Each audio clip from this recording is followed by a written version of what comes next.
Free audio post-production by alphonic.com.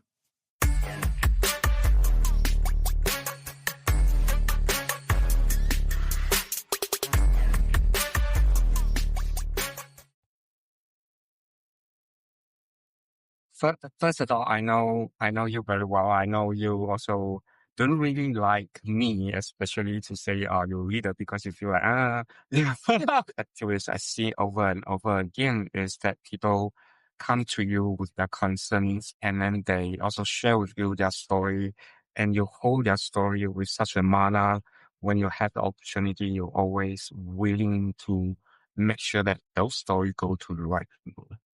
On top of that, like what I really respect you is that even though I know Wellbeing Charitable Trust has the opportunity to expand, and with your insight, like you were approached by a local politician party, but as soon as you are being kept into an institution, not necessarily then you'll be able to be authentic.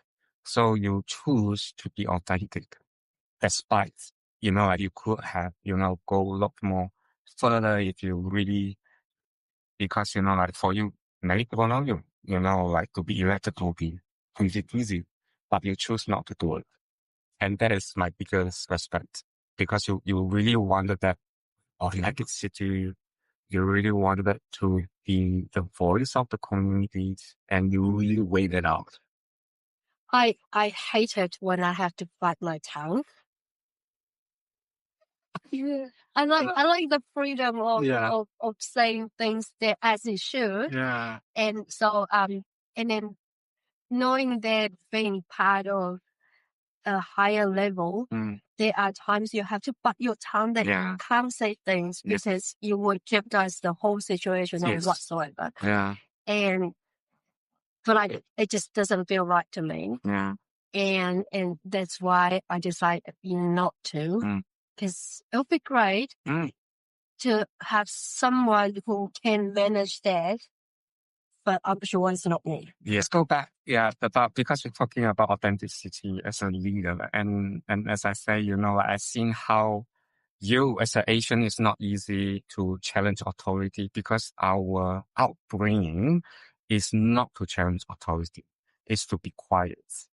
And I know you knew if you put yourself in front, representing the community, you have to again what we taught.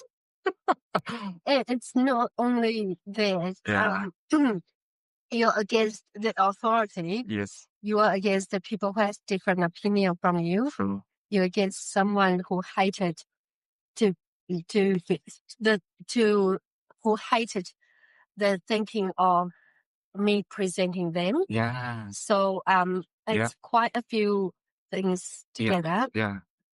But when it needs to be said, it needs to be said. I remember in our census training, one of our colleagues who has passed away, but he was there and he said that I'm not here for the government, I'm here for my people.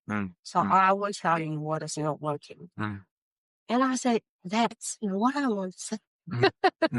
So we have quite a lot of people and at the grassroots level who does the same thing. But like I keep saying that I'm the lucky one. I was the one being seen and heard. There's so many unseen heroes in the background that they do the work.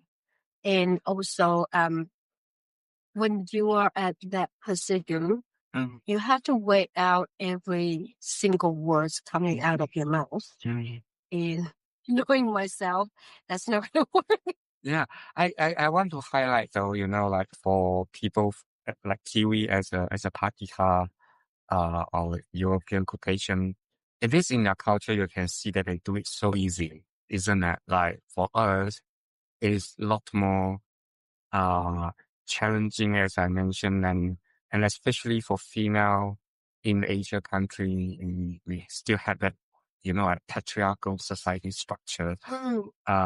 So that's what I respect about you. I know people look at you as like, oh, this comes so easy from Eva, but I know as an Asian, we all have to go through that journey of finding our own voice. Yeah, well, when you sit in the meeting room, you see something is not quite right. The first thing is that, do I raise this? So that's the first battle you have to do with yourself. Yes, this is important enough that I need to make it known. The second thing is, how do I put it together in English? Because it's not my first language. And then... and even make them to understand because they never experienced it before. Exactly. And when is the right timing to put my hand up and ask? So what people see is that I put my hand up and ask questions, but what people don't see is that the inside challenges before I actually put my hand up. It was never easy at the beginning of the years because I was young at the time, and I had been mistakenly. People think that I'm someone else's mistress. That's why I got to sit on the table and voice out. And so they thought you were someone else's mistress. Yeah. So you were invited instead of you were here because of your own merit. Really? Yeah. Oh my God. So you remember when when we first started, we were talking about business cards, right? And then I didn't want a business card. But then without a title, no one really actually listened to you. We made a joke for 17 years. When I say I'm the CEO of World Tribe, I'm actually a new person. No, because the thing is, when the trust first started, I was happy with other things, and so every time we both go out, people would just look at me and talk to me instead of talking to you. So so I say, Eva, we need a business card for you, and say you are the CEO. So then people will pay attention to you instead of just talking to me, especially in Asian culture. They would prototype. Exactly. They would just talk to me as I now talk to her. She's the one who's one I just write for. And so they at one stage, and I remember at the very early years, I do dress up for the meetings and dress up too formally that people thought I was actually a lawyer. And when I said, no, I'm actually a housewife, then they just walk away from me. And there were meetings formal meetings, big tables, and I was sitting next to one of the senior leaders. And the person next to me even make the joke in front of me that, is this your new secretary? And I was like, excuse me? And it happens in my early years. Because Asians tend to look younger as well. But I also want to point out that because it's harder as an Asian leader because you don't just go to one world, you go to different kind of, worldview. And the challenge for you as a Chinese woman is that when you go into places where predominantly by men, you immediately being put out. And they thought, this is a new secretary, meaning this is a new mistress. And I was like, that's so rude. It is. Wow. But they said it regardlessly. Wow. So I always have the passion for the emerged female leaders. Wow. I can see there's a lot of similarities, a lot of things they did in my early years. That's why I always have passion for them in terms of those situations. And then I think that what I want my daughters to be, I want them to be quiet or I want them to be outspoken. Which I don't pay much attention to my sons. I feel like being a woman, I kind of feel like it's this advantage in a way. I mean, even though people think, the society is not equal, but I don't think people understand when you are Asian and then you're female, and then there's another layer of discrimination, especially, I think, as you rightly point out, when you're going to the worldview that's still predominantly driven by Asians' collective culture and patriarchal, hierarchical, it became quite challenging to really be proud of who you are and stand out. Yeah. Yeah. So that's why I say, like, it's not easy. People don't understand. During this years, it's a learning journey, and I pick up a few phrases that become my favorite phrases. So that when I plan to challenge someone, I found it easier to be very direct English. You know how English can be very polite, and I actually got myself lost. So over the years, if you hear me in the public space saying from English is not my first language, then people who knows me will know that the question coming up is going to be very sharp. So that's the indication, like, But you ask some really good questions. I have seen, like, no one even dare to ask, but you stand out and say, wow, you say it so well, but let's test. That's whole community knew about this. Like, no. So that's why, and well, like you say, we struggle within ourselves. We actually don't want to be the rude person. So I thought, I'll make the declaration that it's not personal. It's for the things I want to ask. But then I found it really interesting that whenever I am ready to ask some sharp questions, I'll start explaining English. It's not so good. Then whatever come out is not because it's not a personal attack. It's just absolutely the question. And I found that it's easier for people to take that question better. Some of them still take it personal, but I can't help. Yeah, you can't help. Like, you were just trying to share with them about the insight and things that you have witnessed from the communities, which they usually don't have access at all. Like, because how do they can't speak the language, like, even they don't even know what questions to ask. Exactly. We've always been asked to think outside of the box. And in one occasion, I said that you guys always ask us to think outside of the box.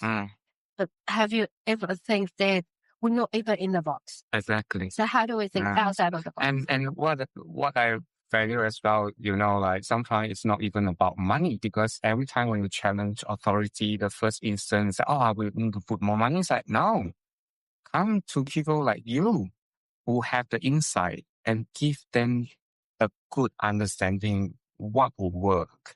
Sometimes it's not even about building website. That's what they usually have to go with, building another new website. And it's like, no, it's not. Isn't it? Yeah. Well, even you have 160 languages on the website, people who doesn't know about the website, they wouldn't go and exactly. And then click on it and then so please don't spend the money.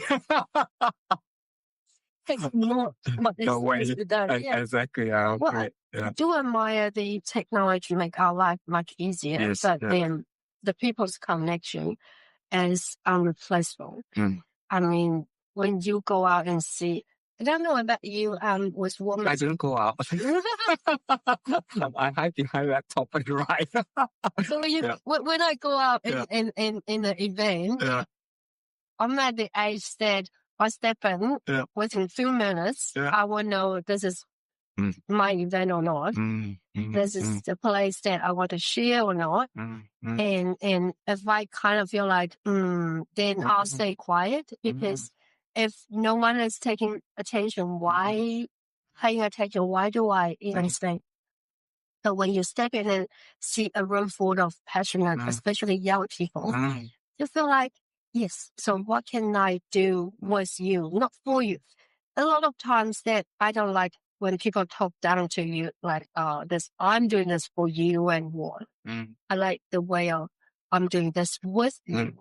So with one of the women group that I'm working with, what I like them to say is that, what in one of this during the hard time as now, we were saying that we're not leaning on each other, we're actually leaning against each other. And I really love that, is because, well, English is not my first language. I wouldn't come up with that, but it really touches my heart. So when I experience some challenges, I'll go back and say that, I'm going to need to borrow some shoulders because of this and that. And you can can easily tell, I guess, a true leader is always open and say, what can I do? But different leader, so-called leader will be saying that here's what you need to do. So I like to work with people who say, what can I do for you? Or what can I do with you? Because they are thinking as outsiders, how can they help the situation, not as from the top and thinking that here's what you need to do. And I like your approach as well, because I know you often include other organizations to work with you, you know, like, instead of, you know, like taking everything on board. That's why people come to you, because if you know, like, you don't just grab the money and say, yeah, I just going to hold on to this, but no, you share it with the communities. And that is a very, generous gesture, you know, like, because let's be real, even with the not-for-profit now, it's so competitive, you know, like, you have to find money and all that. But often that's why there are so many organizations or people say, yeah, I'm happy to work with Eva, because Eva is not someone who just want to hold on to the dollars and not going to share resources and say, I'm the one. You're saying, no. Let's bring in another organization and see how we can work together. So you also help other organizations to fly as well, isn't it? Yeah. Yeah. Well, it's also from the life experience that during COVID, remember how we were doing the food parcels? Yes. And there was nothing for us. So you actually have to tap on other organizations, and they're generous enough to support. And because with their own organization, they only reach out to their own people.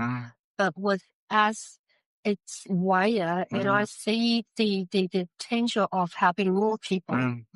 And so we start to work collaboratively, working together, that we have Sister Fatima's, who's got a systematic place to have all that needing things to be done. And us who has our own full-time job, what we have is the connections and refer to the right directions to do things. I want to tell a story. I mean, I hope Visha don't mind. Visha from Thailand, the Asians Network Incorporated was locked down for COVID. And as soon as you knew about it, you went and buy some young Indian takeaway and give it to her. He still remember that, like, he said no one have done that. It's just so grateful. I mean, it's easy to say, oh, you know, like, just in the neighborhood anyway, but who would do that? Like, well, it's the basic needs. Yeah, for me, is that but that is who you are, Eva. You know, like you were genuinely thinking about someone else without any expectation of that person is going to return that favor to you. Well, and there's a Chinese old saying that if you are expecting something, then you might as well not doing it. Yeah. So, and it's easy to say that, not many people know. Yeah. I'm not saying that I'm 100% there, but when I do things, I do remind myself that. And then especially we believe that the good things we do now is actually plants a good seed for our children. I want them to thrive, so might as well do good things now, and then give all that. You see, this is the humbleness, you know? You have done so many things probably people don't even know, like, you know, Christmas, New Year, when some people, especially migrants, have an accident in the hospital, and then you saw the news, you would just drop everything and go and visit that person, at least let that person feel like, oh, you know, like they're not being left behind, because during the time it's harder to find social work and all that. You wasn't trying to assert yourself. You know people vulnerability, and you really just want to help that person to feel like, oh, they're such strangers. You know, I can give you that kind of warmth, just so that that person have a little bit of hope.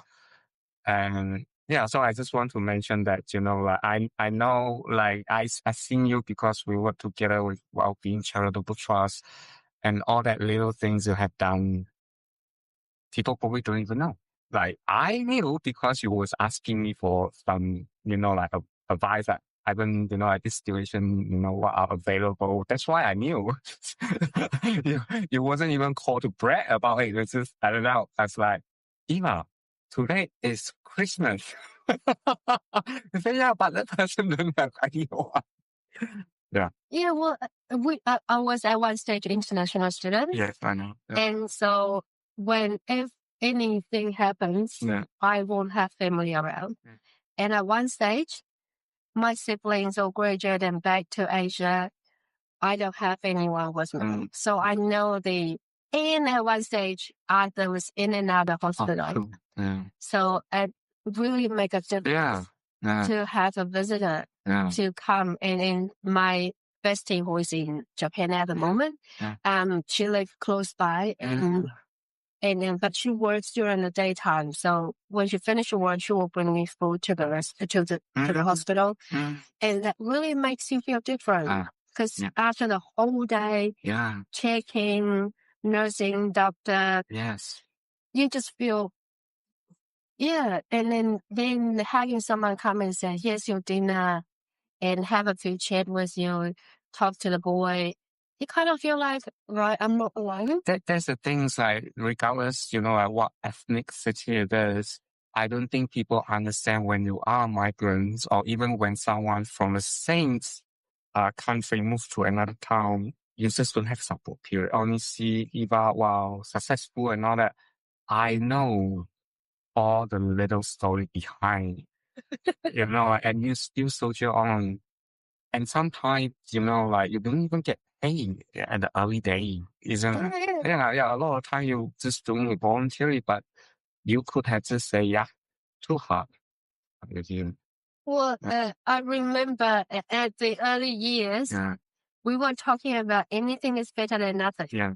So any help is better than no help. Even as just a drop in and say hi, even as just a drop in to give some food or offer some support. It is better than nothing.